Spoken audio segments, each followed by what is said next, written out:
Hey everyone, ObscureEdge here, and I just want to be saying this is going to be my last video for a while. I'm going to be out of town, so probably be a couple months before you see me post again if you do, and then awesome, I got the post sooner than I expected, but just to let you guys know that right out of the gate.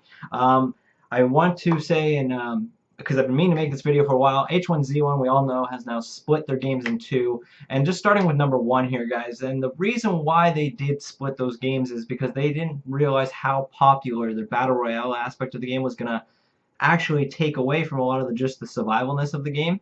And so this is the funny thing is they undervalued their game. That's what they think. They undervalued their game. They feel like they've been ripped off.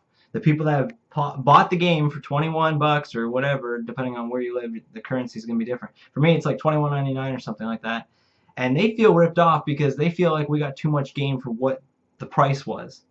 So now they've split the game up because they think in their head that each game is worth 20 or so dollars, which is a fucking joke because I can tell you right now, both games put into one wasn't worth the $21. All right? It's just not. I got about 1,500 hours in H1. We all know I played the shit out of H1. I've had my fair share of Battle Royale, but I always liked the survival aspect. I liked eating, drinking, and all that stuff. I like the crafting and stuff. But here's the thing they also beyond just feeling ripped off and now splitting the games in two, and now you have two separate price tags on each game. Well, now you can't even sell any of the new crates. The new crates you can't sell as of right now. The skins within even older crates and the new crates, you can't sell them either. You can't sell crate keys, and you want to know why that is because I think they realized that in the beginning when they started doing crates and made crates sellable and keys got taken off the market pretty quick because people are selling them a lot cheaper than $2.50. But the skins out of crates, they realized less people were buying crates because people that got the skins would just sell it and people would buy the skin off them instead of, taking your chance in a potluck there with a bunch of crates. So now what they have is you can't sell new skins, you can't sell new crates, you still can't sell keys, and you're forced to sit there buying keys off their site. Well, you're not forced, you don't have to, but fucking people want a skin, they're gonna spend that money like a bunch of idiots. And they're gonna fucking go through all these and waiting for their skin, and that's how they're getting their money because people are buying constant keys. The new crates aren't on market where you gotta buy those off their site too. So now you're buying keys and crates trying to get a skin you want, and all these extra skins, guess what? You can't sell. You could trade them up and get a skin that maybe is better than that one, but what the fuck's the point in that? You want to be able to sell your old skins off to get a bit of your money back to either buy new keys or buy more keys or fucking even buy a skin that you actually seen on the market. But now you can't do that because they've just realized that they were losing too much money on that. And you know what the funny thing is the community is so trash in the game now because I guarantee you 80% of the people that were on the game originally is just playing VR now and no one even fucks around with survival. As survival has just become the lack of updates to the crafting system in that game is beyond ridiculous, man. There's been nothing done to crafting within the months it's been out. It's been out for over a year now, and there's still been no major crafting updates. To me, the base building is what keeps me going in games. I like to fucking look different, but when you see it just looks like cookie cutters everywhere. It's like new cities that are getting built nowadays. It's just everything looks the same. It was kind of silly that they've never done anything toward the crafting aspect.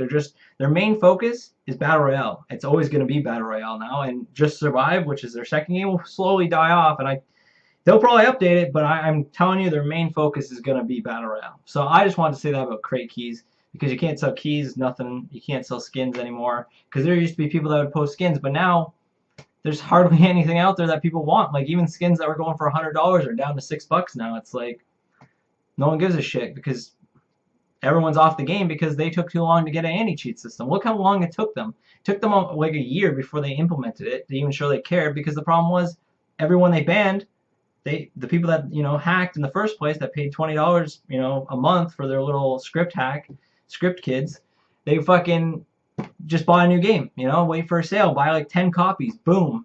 And you know what? That's more money in their pocket. They ban them again, they go right back on. They'll find them again anyway. They don't care. They're getting money. They're getting funded through the hackers. That's why they didn't even get on this soon enough. But they got to a point where everyone was just fed up. And now that they implemented anti-cheat and people aren't getting banned as much because the scripties or whoever's making the scripts now is having a little trouble probably against their anti-cheat. But there's always a way around stuff. It just depends on who's making the script, right?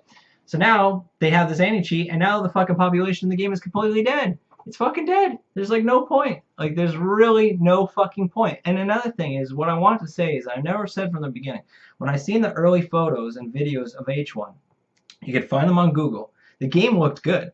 It did. It looked really fucking good. You look at it now, no, it doesn't look like it used to. Beyond like the constant fog in the game that just makes everything look gloomy and shit, the game is so fucking bright in the day, but yet so dark at night. Like there's no equal balance. It's silly. I don't know. The game looks so fucking old like now. When I look at it, it's just the graphics. I'm not graphics aren't everything in a game, but I'm just saying, like, if you look at other games, like specifically the one I want to mention is Miscreated on the CryEngine. That game looks fucking gorgeous. It looks good. It's done right too. You know what I mean? But this game just looks like a pile of shit. But when I look at the old early screenshots, I'm like, looks fucking good. It does. Like, what happened? And when Sony had it, it looked good. Then fucking Daybreak took over, and now it looks like a pile of shit. Like, what the fuck?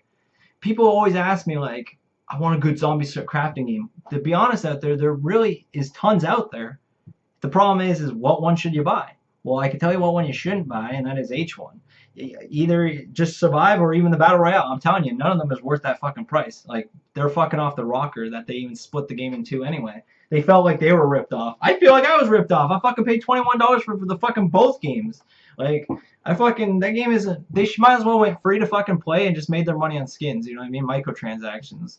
Like, I'm not gonna go into other games like DayZ, Aftermath, and fucking I don't know how many fucking zombie survival games I've fucking tried. Nether or Neither, whatever you want to call it.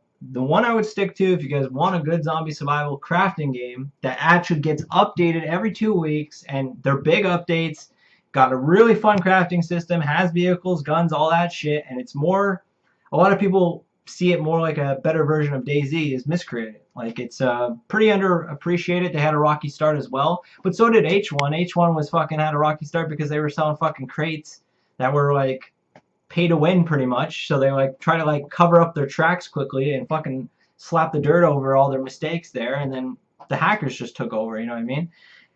Miscreated runs good. They're always optimizing it.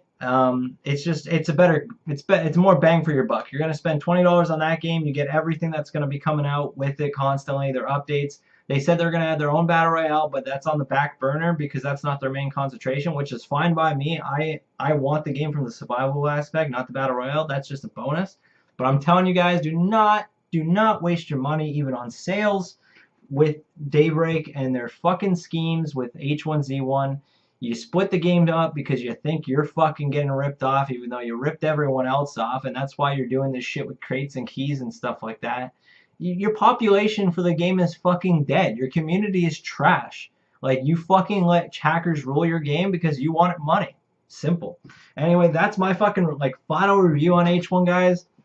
I've been meaning to say something about this game splitting thing for a while. Just been too busy getting shit together for what I'm doing over here. So, like I said, guys, stay away from H1. If you want a good zombie survival game, get it Miscreated. It goes on sale tons of times for 50% off, and it's more than worth your money. Go look at streams of it, videos I have on my YouTube as well. I probably have a past broadcast somewhere of Miscreated as well. But until next time, guys, I'm going to be gone for at least, like I said, a couple months, so might not see an upload. But until then, guys, happy gaming, and always feel free to message me on Twitch or YouTube. I'll get back to you when I can. See you later, everyone.